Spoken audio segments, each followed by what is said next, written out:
사도행전 21장 4절에서 14절 말씀 조금 긴데요. 제가 한 절 여러분이 한 절 교독하도록 하겠습니다. 사도행전 21장 4절 먼저 읽습니다. 제자들을 찾아 거기서 이레를 머물더니 그 제자들이 성령의 감동으로 바울더러 예루살렘에 들어가지 말라 하더라.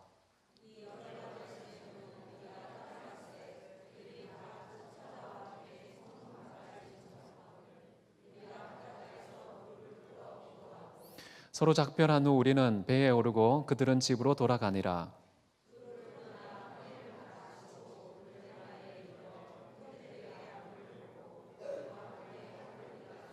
이튿날 떠나 가이사라에 이르러 7 집사 중 하나인 전도자 빌립의 집에 들어가서 머무니라. 여러 날 머물러 있더니 아가보라 하는 한 선지자가 유대로부터 내려와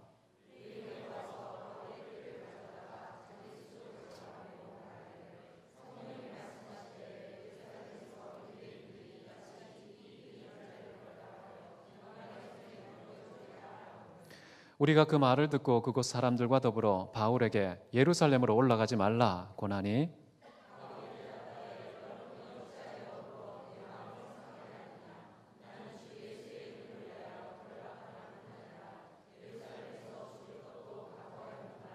같이 읽습니다. 그가 고난을 받지 아니하므로 우리가 주의 뜻대로 이루어지이다 하고 그쳤노라. 아멘. 오늘은 하나님의 뜻 분별법이라는 제목으로 하나님 말씀 나누기를 원합니다. 기독교는 하나님의 나라와 뜻을 먼저 구하는 것을 가장 중요한 인생의 목적으로 생각하고 있습니다.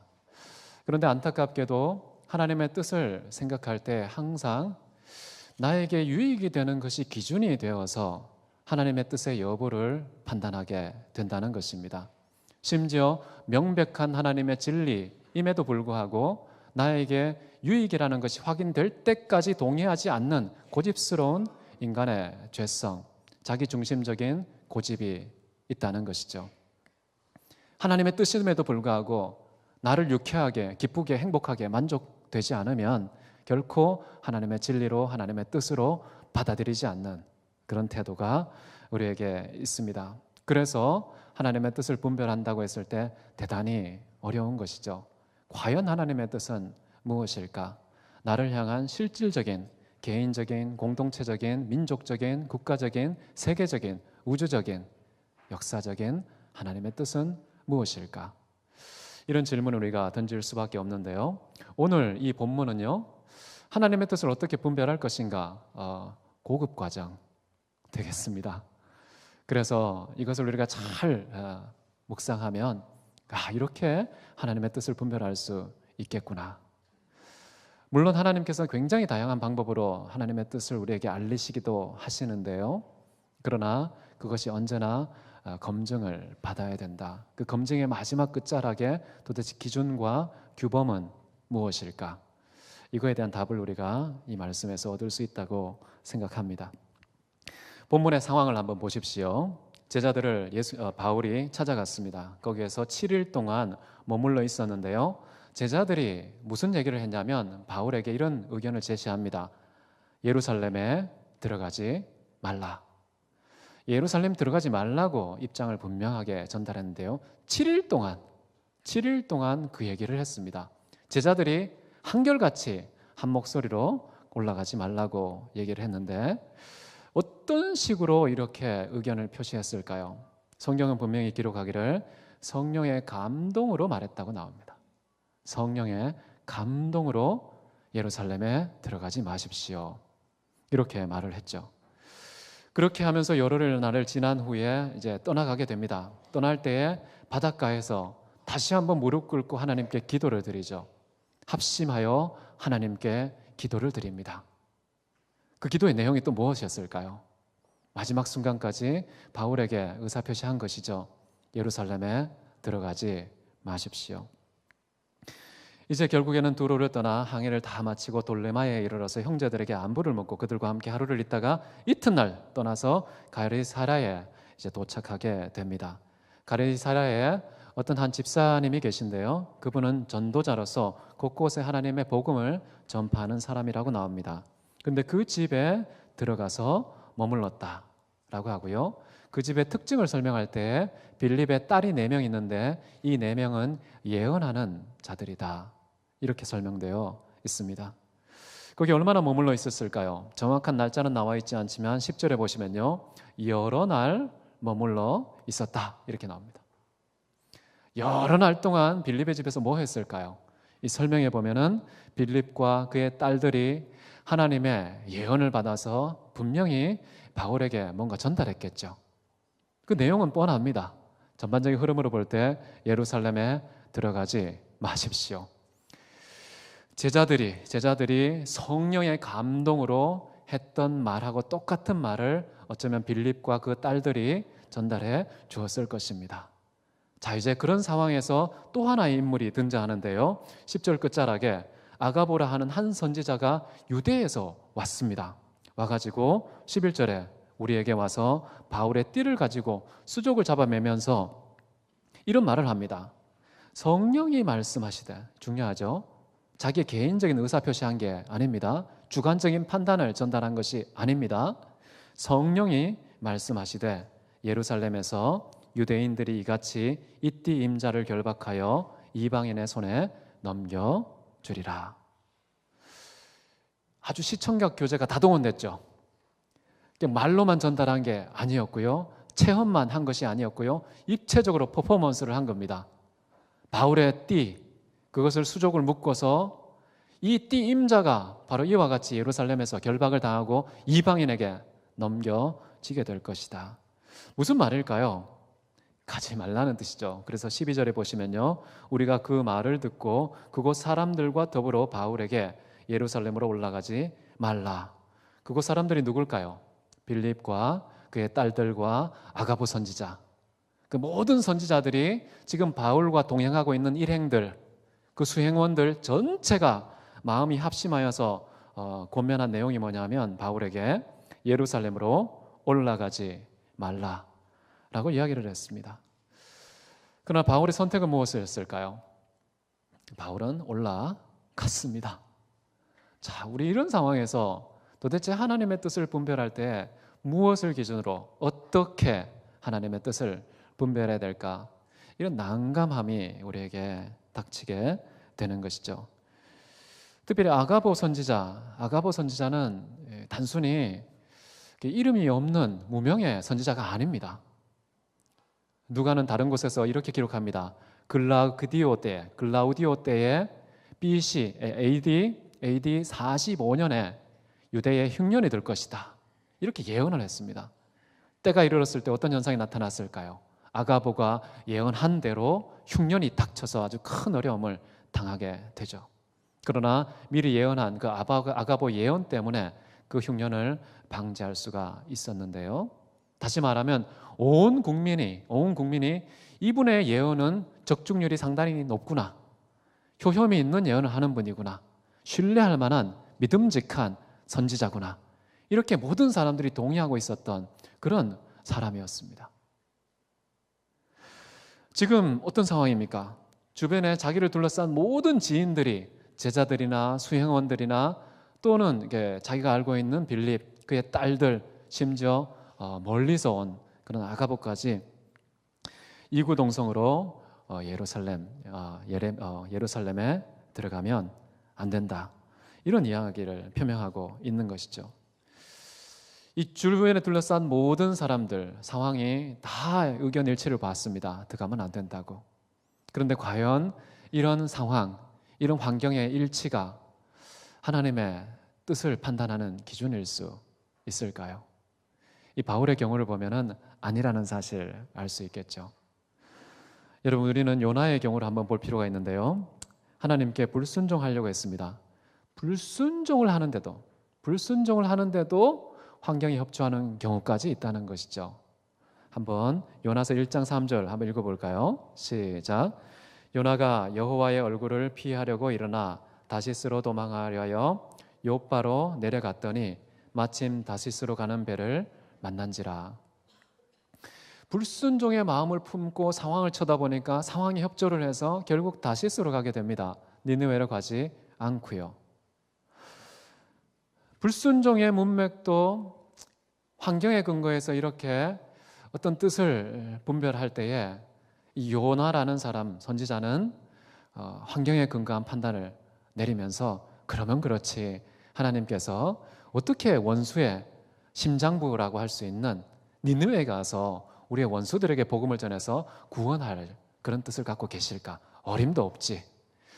이런 민족적인 그런 판단력 때문에 결국에는 불순종을 하면서 그 불순종이 환경을 만나서 마치 하나님의 뜻인 것처럼 착각하게 되는 그런 상황이 얼마든지 있을 수 있다는 것이죠.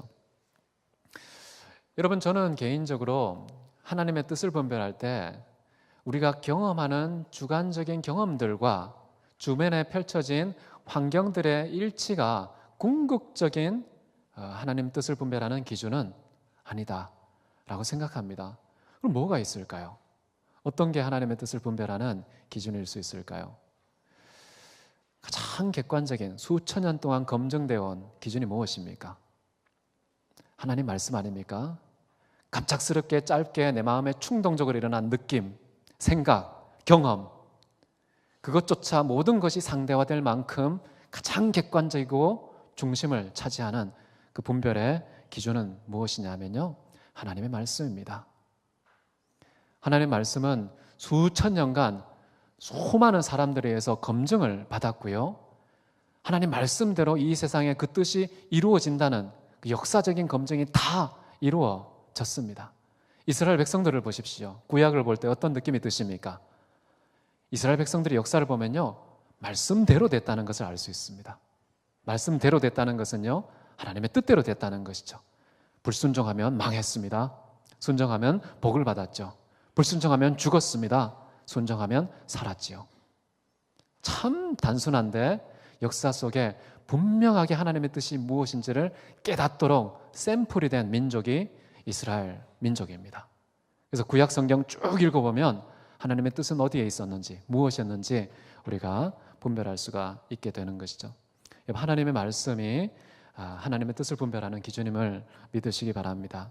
책이든 내가 좋은 책을 읽었다 할지라도, 정말 선명한 경험을 했다고 할지라도, 환상을 보았다고 할지라도, 환청을 들었다고 할지라도, 초자연적 기적을 체험했다 할지라도 그것이 최종적인 하나님의 뜻을 말해주는 이정표는 아니라는 것이죠. 하나님의 말씀에 의해서 검증을 받아야 된다는 것입니다. 이런 베드로가 저는 개인적으로 생각할 때 이 세상에 경험했던 최고의 기적을 체험하신 분이라고 저는 생각합니다.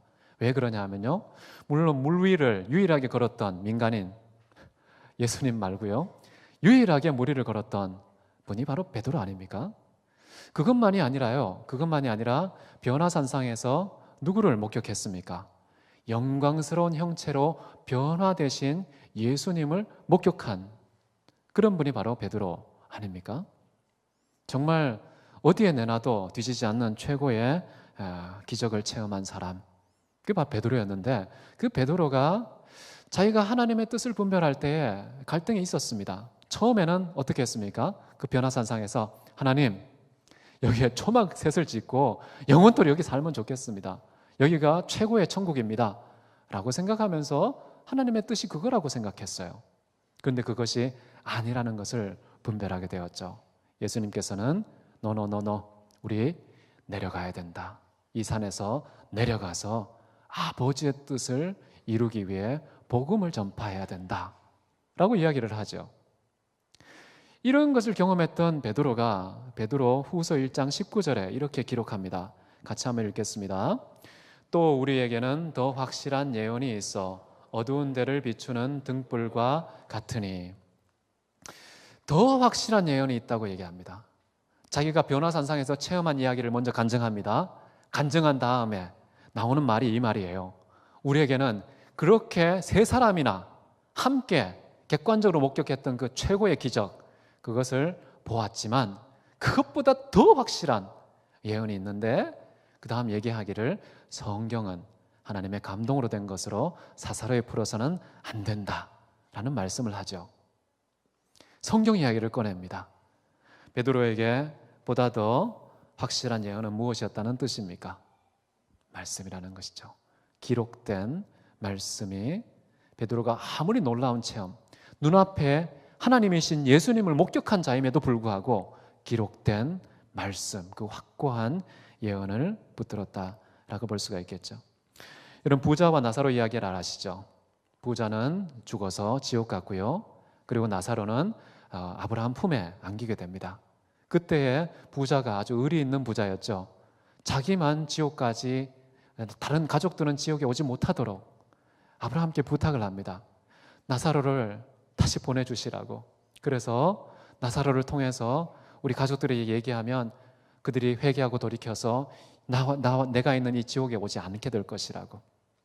참 착한 부자 같아요. 왜 거기 갔는지 이해가 잘 안 될 정도로 자기는 망해도 다른 사람 망하지 않도록 이런 마음, 참 귀하기는 한데요. 그러나 아브라함이 아주 특이한 표현을 합니다.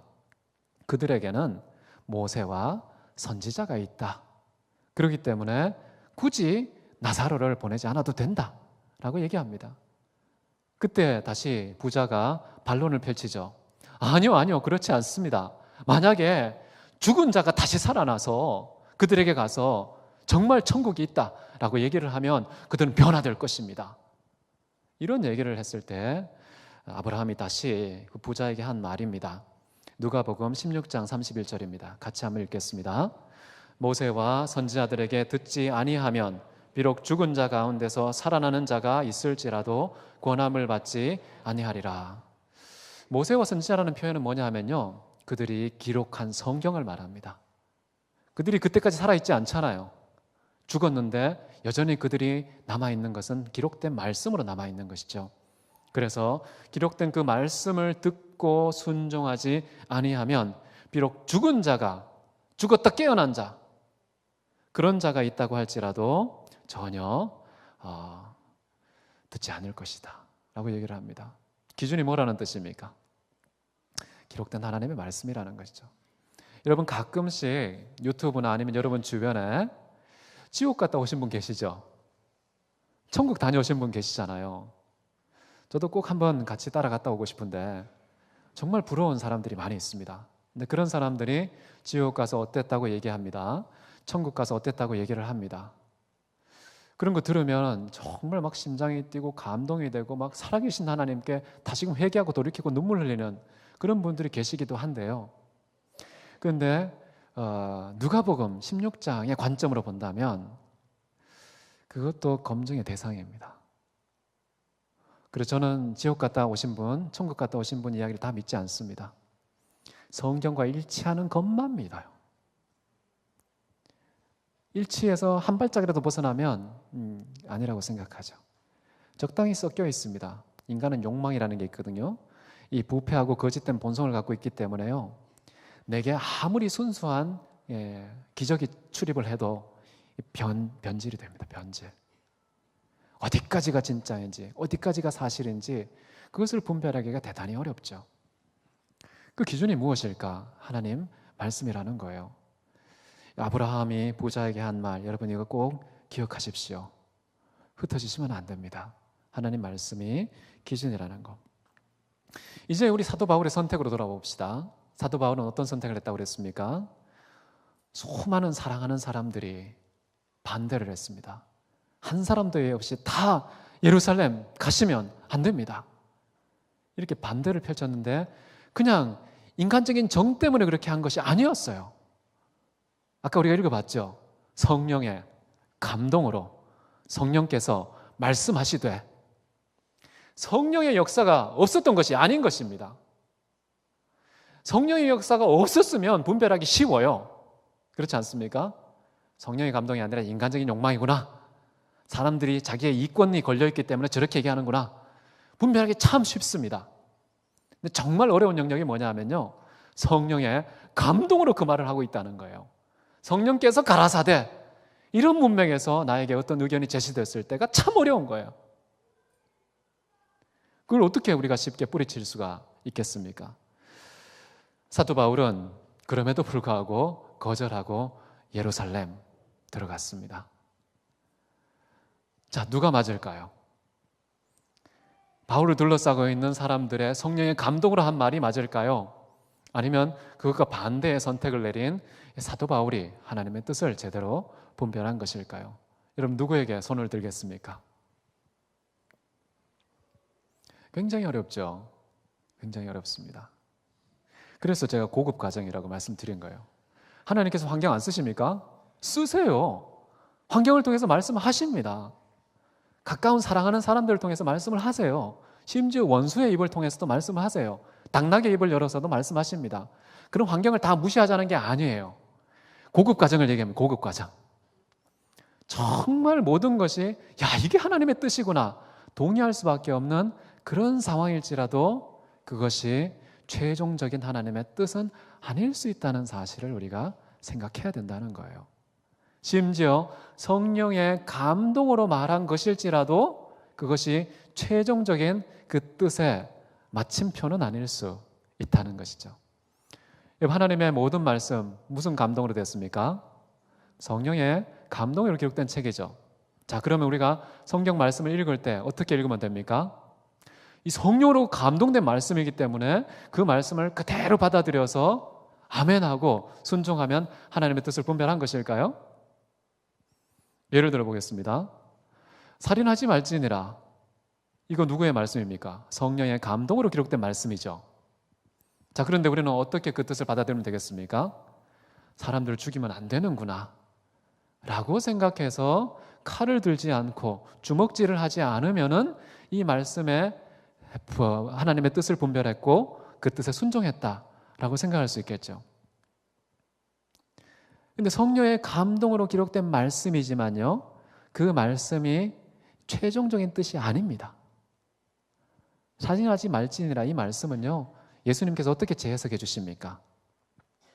친구를 미워하기만 해도 살인한 것이다. 우리 내면 세계의 미움조차도 거절해야 비로소 하나님의 뜻을 분별한 것이죠. 오히려 나아가서 어떻게 얘기합니까? 살인하지 마는 것에서 멈추는 것이 아니라요, 주변에 죽어가는 사람들을 살리는 자가 되라는 것이죠. 성령의 감동으로 기록된 말씀이지만 그것이 최종적인 뜻은 아니었어요. 살인하지 않는 것 당연한 것이었습니다. 그러나 그럼에도 불구하고 좀 더 고급 과정으로 들어갔죠.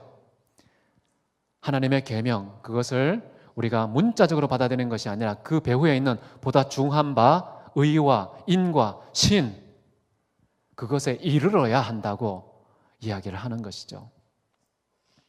그래서 하나님의 뜻을 분별할 때는 문자적인 그 표피에 머물러서는 안 되는 것입니다. 여러분, 거짓말하지 말라고 그러죠.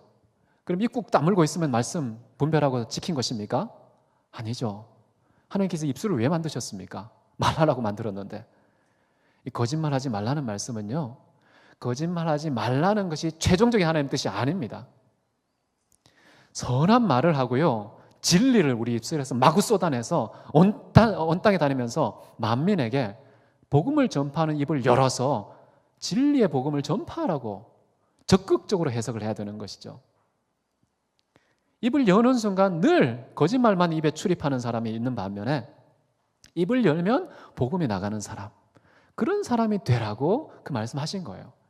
그러니까 성령의 감동으로 기록된 그 10계명 중에 거짓말하지는 말씀도 단순히 그 자리에 안주하는 것이 아니라 보다 깊은 본질적인 궁극적인 하나님의 뜻이 있다는 것이죠.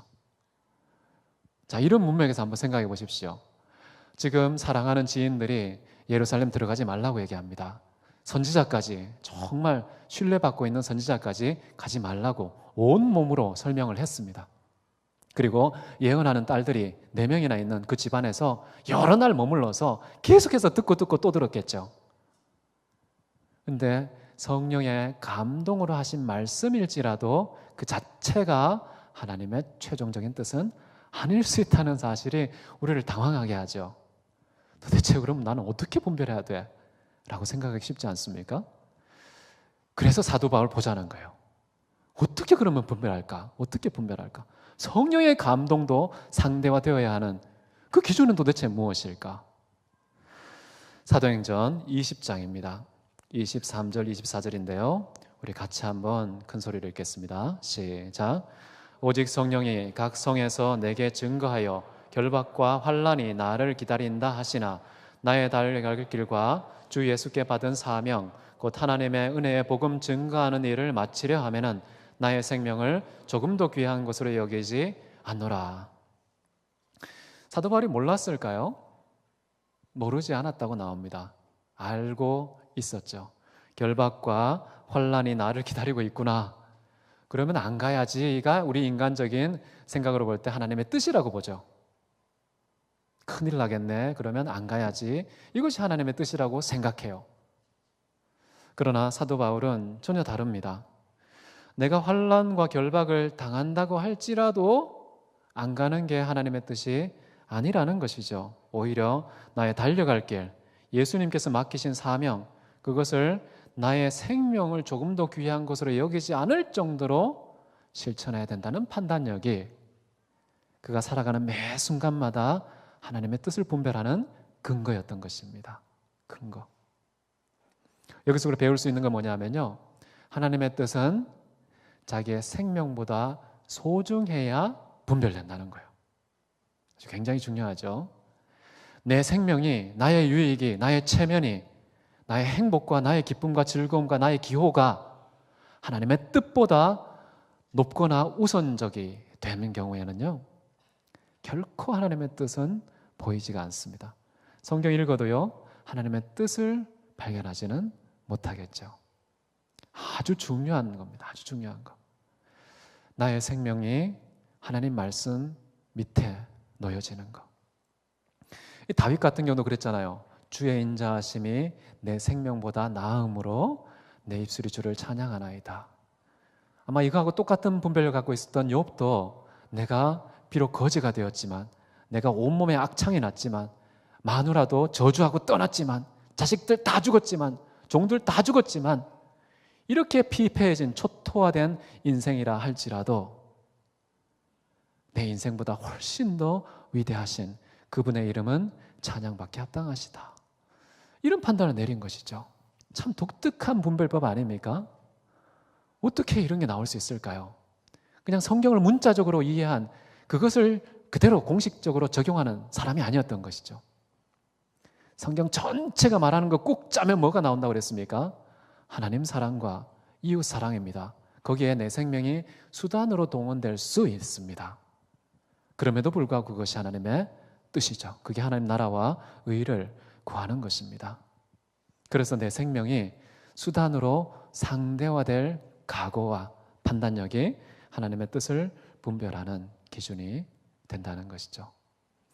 여러분, 그래서 어거스틴이라는 사람도 그런 얘기를 했습니다. 어거스틴도요, 성경을 읽을 때 여러분이 그 안에서 믿음, 소망, 사랑, 이것을 읽어내지 못하면 성경을 단 한 구절도 읽지 않은 것입니다 라고 얘기합니다. 믿음은 뭡니까? 성경을 읽으면서 무엇을 믿고 붙잡아야 될지를 깨달아야 된다는 거죠. 소망은 무엇입니까? 내가 도대체 무엇을 추구하고 바라야 하는지 그것을 발견해야 된다는 것이죠. 사랑은 무엇입니까? 성경을 읽고 내가 어떻게 살아야 하는지, 실천해야 하는지, 믿고 바라고 실천해야 될 그 내용을, 하나님 사랑과 이웃 사랑의 그 내용을 읽어내지 못하면 여러분은 성경을 읽지 않은 것입니다. 아무리 새벽에 개근을 하면서 기도해도요, 정말 자기 욕망을 분출하고 그 욕망이 채워지는 방향으로 부르짖는 새벽이 될 수가 있습니다. 그 새벽요, 일평생 동안 다 채워도요, 하나님의 뜻 단 한 조각도 경험하지 못한 사람 될 수가 있죠.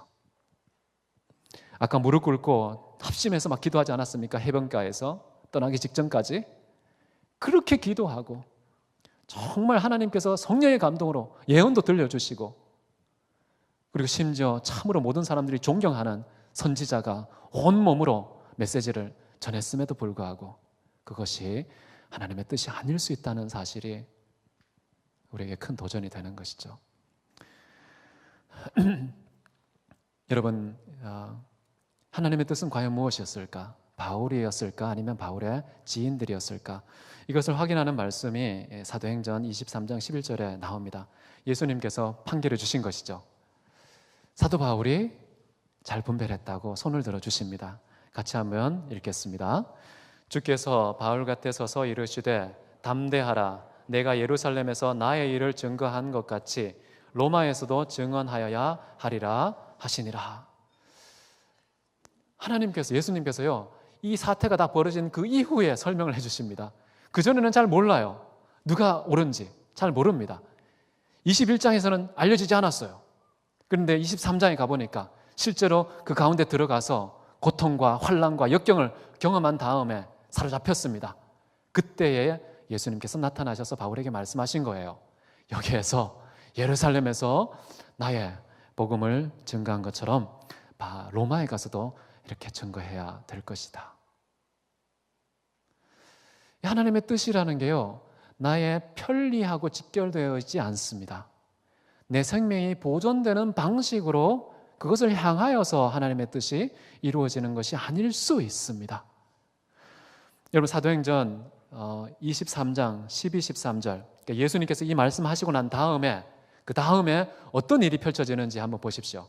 야, 내가 하나님의 뜻을 분별했기 때문에 이제 모든 상황이 바뀌겠구나, 정말 천국 같은 그런 상황으로 전개되겠구나, 그런 기대감이 있지만요, 한번 보십시오. 같이 읽습니다. 날이 샘에 유대인들이 당을 지어 맹세하되 바울을 죽이기 전에는 먹지도 아니하고 마시지도 아니하겠다 하고 같이 동맹한 자가 40여 명이더라. 제가 안 적었군요. 여러분, 이 말씀을 보면 어떤 것입니까? 지금 사도 바울을 죽이려고요, 식음을 전폐하고 죽을 때까지 내가 굶어 죽든지 내가 바울을 죽이든지 둘 중에 하나를 선택하는 그런 결기가 있는 사람이 무려 40여 명이나 되었다는 거예요. 아니, 하나님의 뜻을 잘 분별했고 예루살렘에서 복음 잘 전했는데 상황이 좀 바뀌어줘야 되는 거 아닙니까? 뭔가 떨어지는 복이 있어야 되는데 그것은커녕 오히려 상황이 훨씬 더 심각한 방향으로 전개되고 있다는 거. 내가 하나님의 뜻을 잘못 분별했나? 내가 헛소리를 들었나? 이렇게 의심을 할 만도 한데요, 사도 바울은 전혀 흔들림이 없습니다. 어디까지 갑니까? 결국 로마까지 갑니다. 어떤 방식으로요? 죄수의 방식으로, 감옥에 갇혀서 결박되는 방식으로 그것으로 갑니다.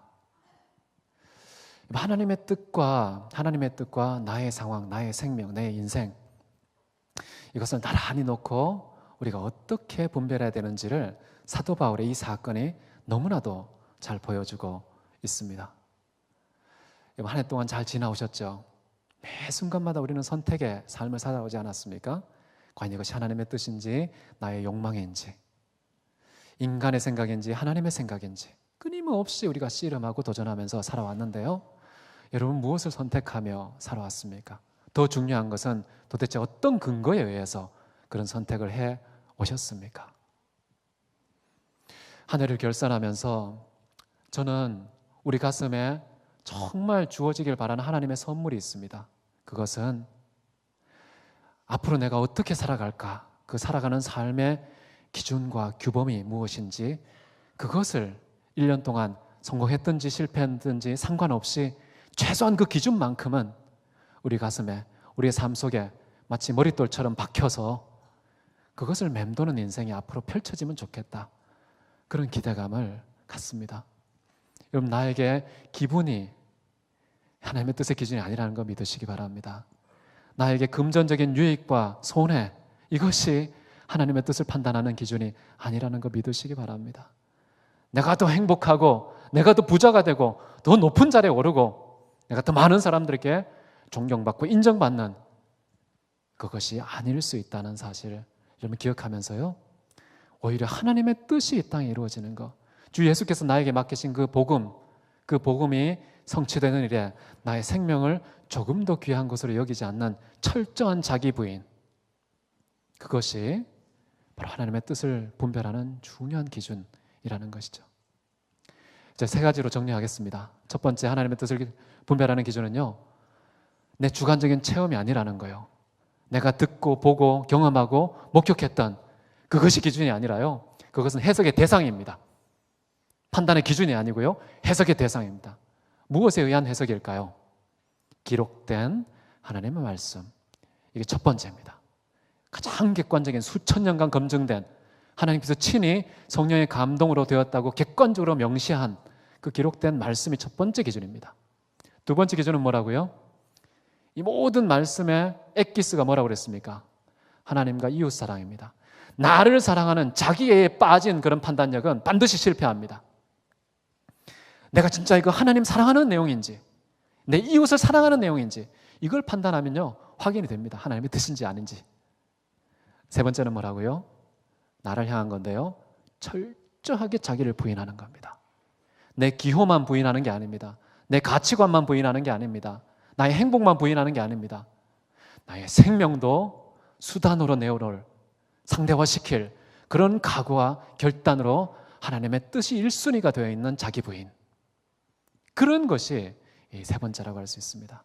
이 세 가지 잊지 마십시오. 하나님의 뜻을 분별하는 법, 정답, 제가 생각하는 정답은요, 기록된 성경 말씀, 하나님과 이웃사랑, 자기 부인. 다 같이 기도하시겠습니다.